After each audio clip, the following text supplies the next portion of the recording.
이 밤에도 하나님 말씀 붙잡고 또 기도로 승리하는 밤 되시길 축원합니다. 오늘 하나님께서 우리에게 주신 말씀은 우리가 우리 자신의 일을 잘 살펴보라는 것입니다. 두 번째 말씀은 5절에 있는 말씀과 같이 자기의 짐을 짊어지라 하는 말씀입니다. 먼저 4절에 있는 말씀에 보니까 우리 각자는 하나님 앞에서 어떤 모습이어야 되느냐 말씀하고 있는데요. 3절에 보면 만일 누가 아무것도 되지 못하고 된 줄로 생각하면 스스로 속임이라.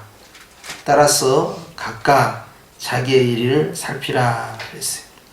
그것은 자신이 하나님 앞에 내세우고 싶은 또 사람에게 인정받고 싶어하는 것들, 드러내고 싶어하는 것들, 이러한 것들에 집중하지 말고 내가 하나님 앞에서 해야 할 일, 보완해야 할 일, 그래서 이제 더 아름답게 만들어 가야 할 나의 일이 무엇인가, 즉 나의 사명이 무엇인가, 이걸 찾으라는 것입니다. 사람마다요 장점과 단점이 있잖아요. 스스로에게 있어서는 단점에 집중하라는 겁니다. 왜냐하면 온전하신 하나님을 닮기 위해서 내 자신의 부족한 면을 채워가야 하는 그러한 과정이 필요하다는 것이죠. 그렇기 때문에 오늘 첫 번째 말씀처럼 우리가 하나님 앞에서 내 자신이 해야 할 일, 내가 마땅히 보충해야 할 일이 무엇인가를 한번 생각해 보라는 것입니다. 이러한 일들은 그 다음에 나와 있는 자랑과 직결되어 있습니다. 자랑은 장점을 드러내는 것이죠. 그리고 사람에게 칭찬받고 하나님 앞에서 한번 나타내고 싶은 것이죠. 근데 그걸 덮는 것입니다. 오히려 하나님 보시기에 나의 부족한 것을 찾아내는 것이 자신이 해야 할 일입니다. 수신제가 치국평천하라 그런 말씀도 있잖아요. 또 주님께서는 네 눈에 있는 들보를 빼지 아니하면 다른 사람 눈에 있는 이 티끌을 뽑지 못한다 말씀하셨는데, 먼저 내가 하나님 앞에서 겸손한 자세로 주님께서 원하시는 그러한 치유받아야 할 것들, 또 내려놔야 할 것들, 보완해야 할 것들, 이것을 집중하는 그런 기도의 사람이 되라 하신 것입니다. 자기에게는 자랑할 것이 있어도 남에게는 있어서는 안 된다. 이것은요 스스로 자화자찬하라는 것이 아니고요, 다른 사람에게 내가 잘하고 내가 잘할 수 있는 것들에 대해서 드러내는 걸 기뻐하지 말라 하는 의미가 들어있어요. 그렇기 때문에 사람들이 나를 어떻게 볼 것이냐 하는 것은 전혀 중요하지 않는 관점입니다. 하나님이 나를 보시기에 어떻게 보실까가 중요한 거예요. 근데 우리는 많이 길들여져 있어요. 우리는 태어나서부터 늘 다른 사람 속에서 사회적 동물로 이제 그렇게 살아왔잖아요. 사회적인 그러한 관계 속에서 살아와요. 그러니까 늘 딴 사람이 나를 어떻게 볼까? 그리고 그 사람들의 평가와 이 판단에 의해서 내 자신의 행동이 결정이 됩니다. 그러다 보니까 이제 좀 더 내 자신이 다른 사람에게 좋은 평가를 받는 일에 집중하게 돼요. 그런데 주님은 항상 주님이 너를 어떻게 보실까를 집중하라는 거예요. 그렇기 때문에 드러낼 이유가 하나도 없다는 것입니다. 결국 영적인 겸손자는 주님 앞에서 내가 해야 할 일이 뭘까? 내가 보충해야 할 일이 무엇일까? 여기만 집중하는 거예요. 드러내지 않는 것입니다. 자랑은요, 결국 내 속에 있는 것들, 내가 보완해야 할 것들보다는 다른 사람에게 인정받고 칭찬받는 일에 집중하게 됩니다. 그렇기 때문에 자신이 해야 할 일은 무엇이냐는 거예요. 그것은 자랑할 것이 아니라 하나님 앞에서 부족한 것을 채워가는 것이다. 그래서 오늘 그 자랑은 결코 다른 사람에게서 받는 것이 아니라 하나님에게서 받아야 한다 하는 것을 강조하신 거예요. 5절 말씀을 다시 가면 5절 말씀은 또한 각각 자기의 짐을 져야 된다. 우리에게는요 이제 다른 사람이 가지고 있는 짐, 그것을 우리가 나누어지는 그러한 선행을 나타내라는 말씀이 그 위에 1절과 2절에 나옵니다. 그런데 여기에서는요, 왜 또 다른 사람의 짐을 나누어 짐으로써 그리스도의 법을 성취하는 것인데 5절에 가서는 오히려 자기 자신의 짐을 져야 된다는 걸 강조하느냐 하면 자꾸 간섭하기 때문에 그래요. 그리고 코치를 합니다. 이렇게 해야 된다, 저렇게 해야 된다. 그래서 이제 이런 것이 굉장히 위험한 일이죠. 그래서 주님께서는요, 이제 항상 제 개인에게도 주신 말씀이 그건데요. 너나 잘해라. 저는 그것을 절대 못 잊어요. 제가 전주에서 사회 갈 때 주님이 저에게 주신 너나 잘해라 그 말씀은요, 나의 부족한 것을 내가 어떻게 채워가는 일에 집중해야 되는데 꼭 다른 사람 일에 간섭을 하게 됩니다. 그래서 너는 뭐 그걸 어떻게 이렇게 해야 된다 저렇게 해야 된다 자꾸 뭘 가르치려고 하고, 그렇게 가르치다 보면 나는 문제가 없는데 네가 문제가 있는 것처럼 돼버린 거예요. 이것이 이제 주님께서는 마땅치 않다는 거예요. 기도하는 사람은 내가 하나님 앞에서 부족한 것이 무엇인가를 보충해 가야 되고, 그리고 사람에게 칭찬받지 않고 하나님께 평가를 받아야 된다.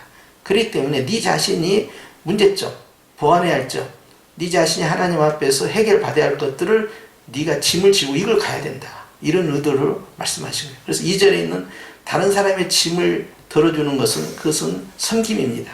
근데 여기에 5절은 그럼에도 불구하고 네 스스로는 네 자신 관리를 잘하라는 것이죠.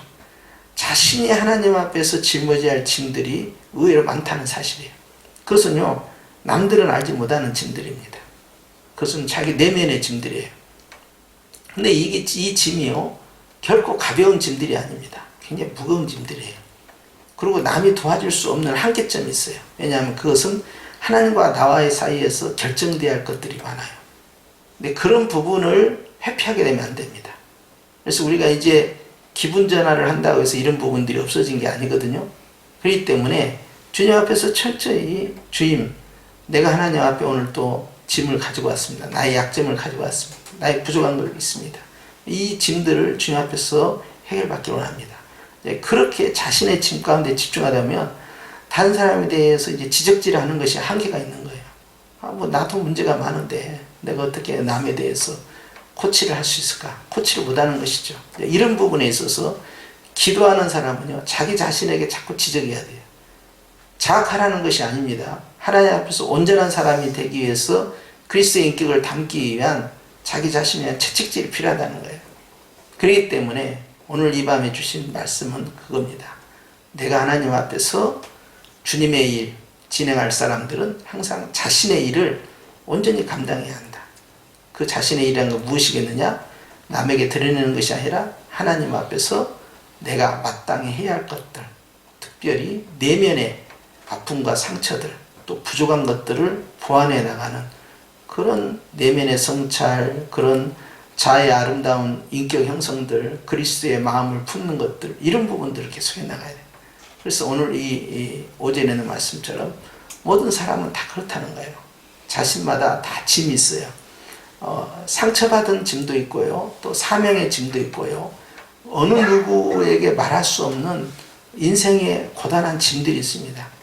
그리고 인격적인 결함의 짐도 있고요, 또 생활의 어떤 짐도 있어요. 이런 짐들에 대해서 그걸 딱 짊어매라는 거예요.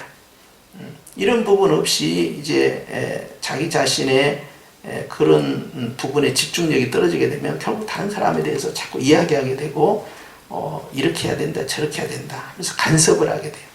그러다 보면 이제 불협화음이 생기면서 무슨 말까지 나오냐면, 그럼 너는 잘났냐, 너는 얼마나 잘했느냐, 이렇게 나와요. 그래서 제가 특별히 기도를 하면서 이 응답을 받았기 때문에, 나는 성전에서 기도하고 있는데 사모님은 같이 와서 기도를 안 해주니까 내가 이제 그것을 고자질을 한 거예요. 왜 하나님, 나는 이렇게 매일 엎드려 기도하는데 사모님은 왜 기도에 동역을 안 해줍니까? 이건 상당히 문제가 있다고 생각합니다. 그랬을 때 나온 거예요, 그거예요. 너나 잘해라. 그것도 뭐 굉장히 이 우렁차게 너나 잘해라 뭐 이렇게 나온 것이 아니고 너나 잘해라 이렇게 했기 때문에 엎드려서 이제 고개를 못 들고 얼굴이 화끈거리니까 부끄러워서 고개를 못 들었다.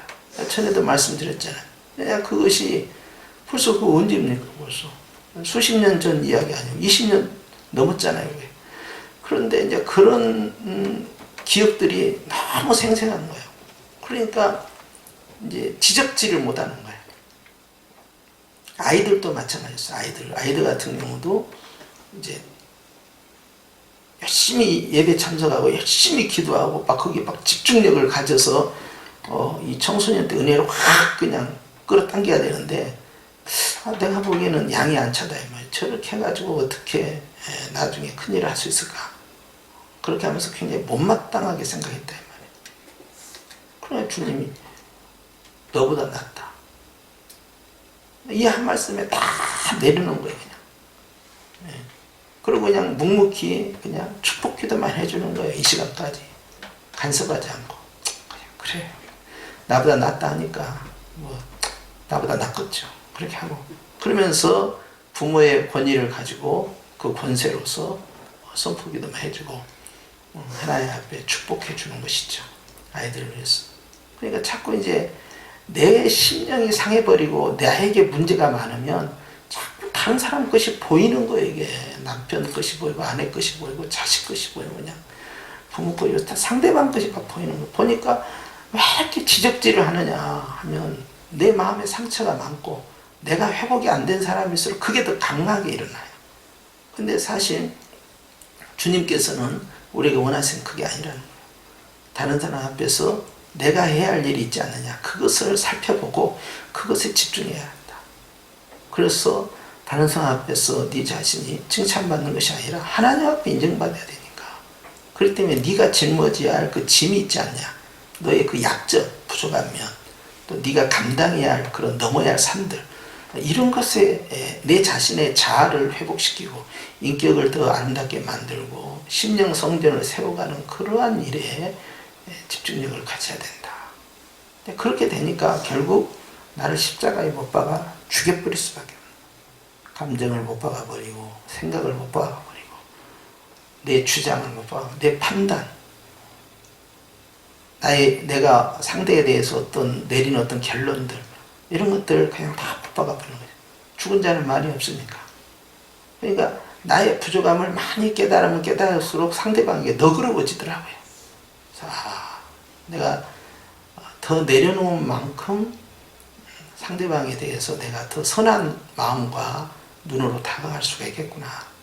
결국 율법의 칼날을 휘두르는 것은 정말 쉽습니다. 시내산에서 그 하나님이 주신 그 법의 엄격함을 주장하는 것은 쉬워요. 그러나 그 공의보다 더 어려운 것은 사랑의 수용성, 사랑으로서 모든 걸 품고 가는 것은 훨씬 율법의 칼날보다 어렵습니다. 그것은 정말 하나님의 그 아가페 사랑이 있지 않고는요, 그게 힘들어요. 그 꼴을 볼 수가 없고 그것을 품을 수가 없는 것이죠. 그렇기 때문에 결국 자기 자신과의 싸움이에요. 이제 마귀는 이제 충동을 시킵니다.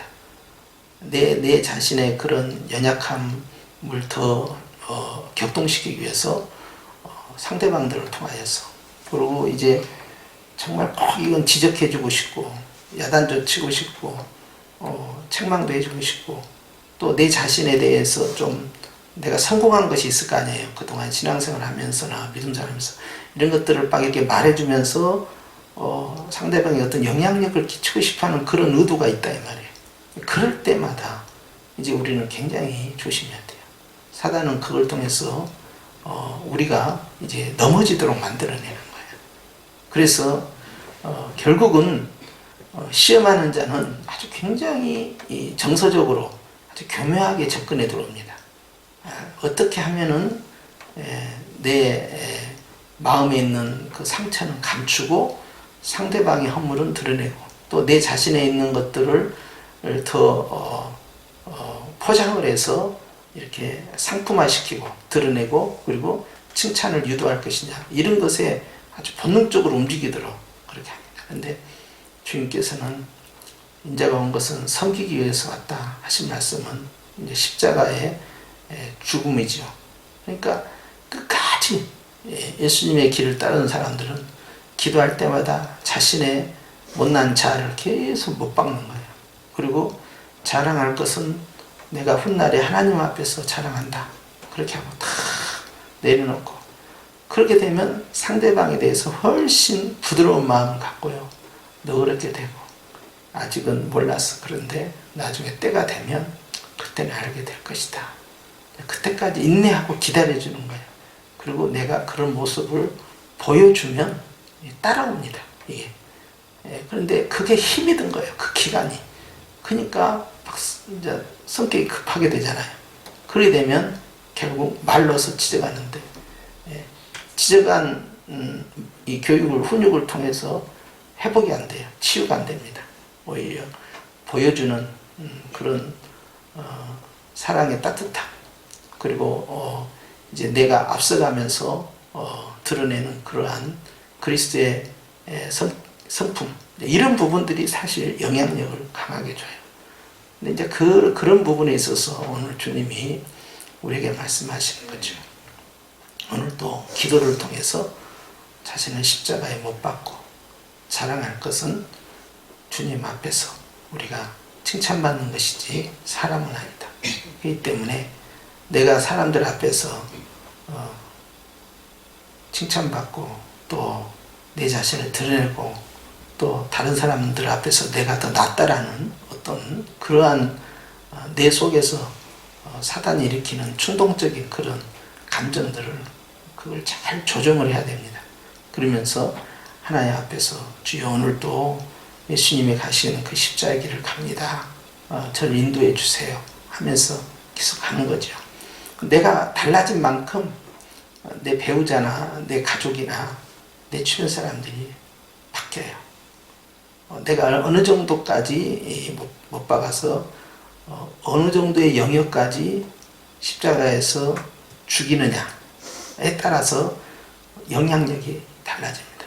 우리는 이 기독교의 리더십이라는 것은요, 강제적으로 뭘 훈육을 해서 하는 그런 주입식 교육이 아니고요, 이것은 예수님처럼 이렇게 보여주고 따라오도록 만들고, 그리고 변화될 때까지 끝까지 기다리면서 가르쳐주는, 또 보여주는 이제 그런 섬김이 있기 때문에 그게 굉장히 더딘 것 같고 또는 힘이 들기도 해요. 근데 그런 모습이 이제 삶 가운데서 인격적으로 계속 드러날 때, 그 공동체가 살아있구나. 특히 가족 관계에서 그렇습니다.